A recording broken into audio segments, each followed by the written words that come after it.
All right, okay. So I apologise for the lack of videos. I was away there. Myself and Mrs. CVX were on holidays.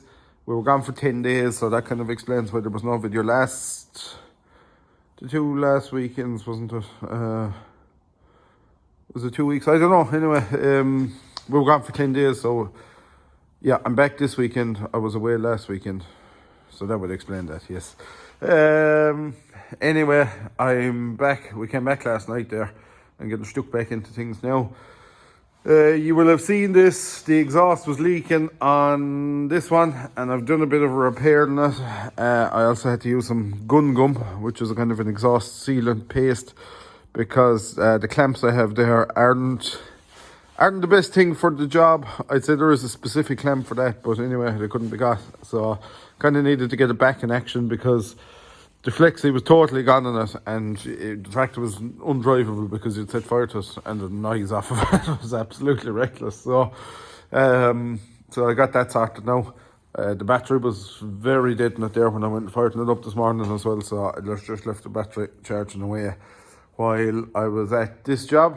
And the mechanic was here at the engine of this, and Dad washed it as well, which make it a lot easier for painting, but they've some amount of stripping down done to it now. To be fair, there's not a whole pile of her left now, so awful lot of work to go putting it back together, but we'll get there. Slowly but surely we'll get there. So here's the heads off, and the heads have been sent away to be reconditioned. There's quite a lip in the liners. There's a good bit of wear in the liners, so we'll end up putting liners into this and rings, and maybe bearings in the crankshaft or whatever. I'll let him decide that, because he knows way more about that kind of stuff than me. So I get to rebuilding the axle. It'll probably be my next port of call, which it's off now, so make it a lot easier. And that will be that. I'll get to painting as well.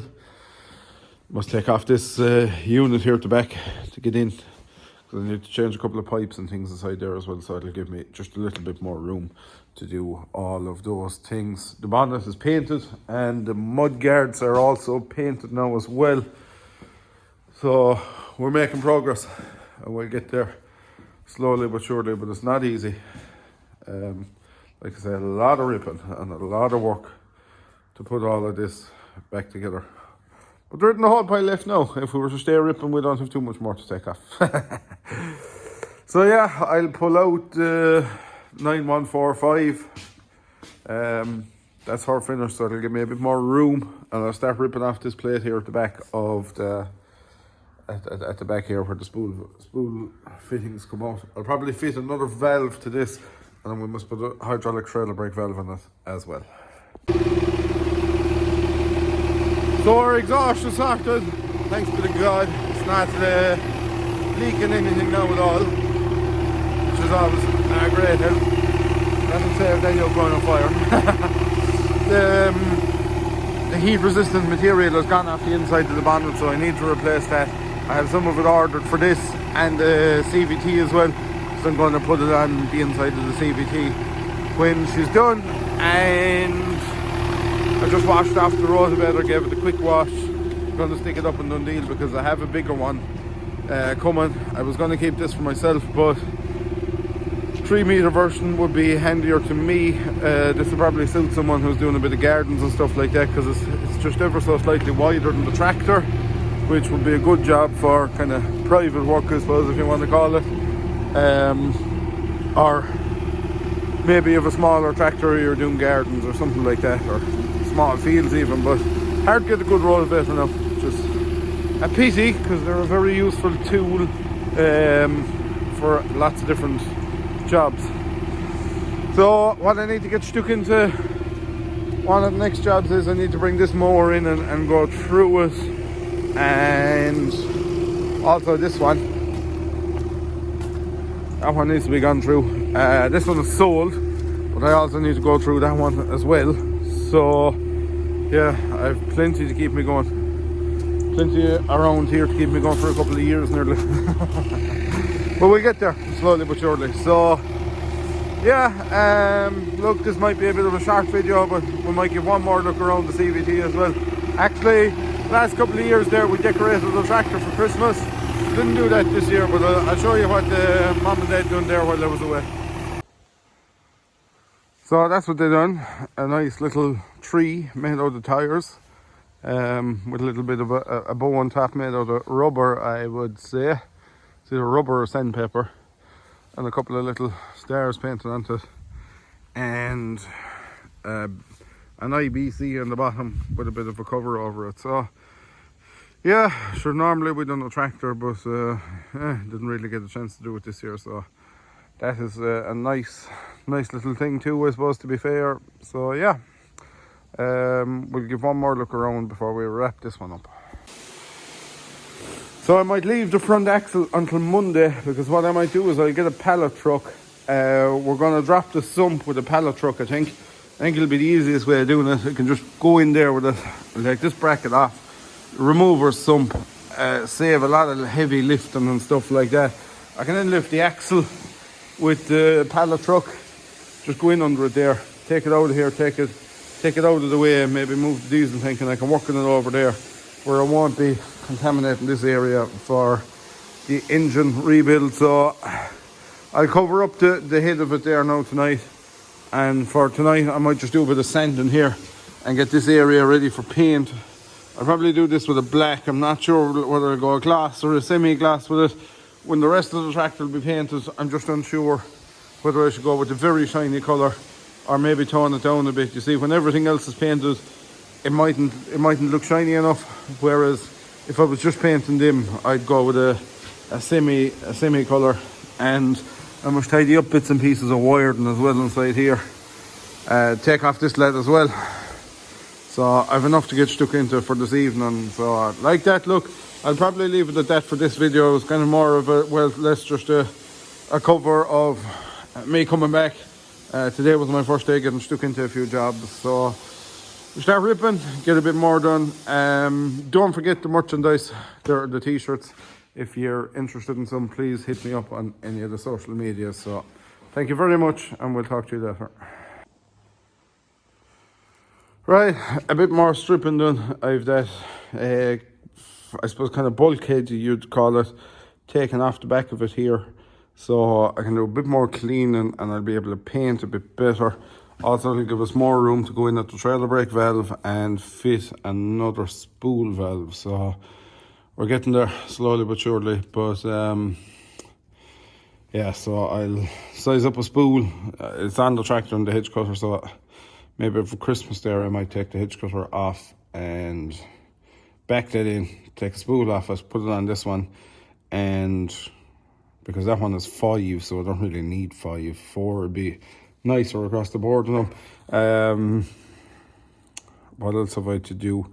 Then I need to bring in the 7550 and size up the trailer brake valve setup on that, because that is, I think it's a trailer brake off a TM is on that. So I need to see what way that was piped up and kind of copy that one, do the same sort of a system on it, and I can be prepping for paint as well in the meantime. Like, all this area could really be painted, you know, once I get into the run of it. So yeah, like I say, not a whole pile of it left, not stripped now. I can also go at the axle. Like I said, I'll move the axle and go at it, and I can be painting that in as well.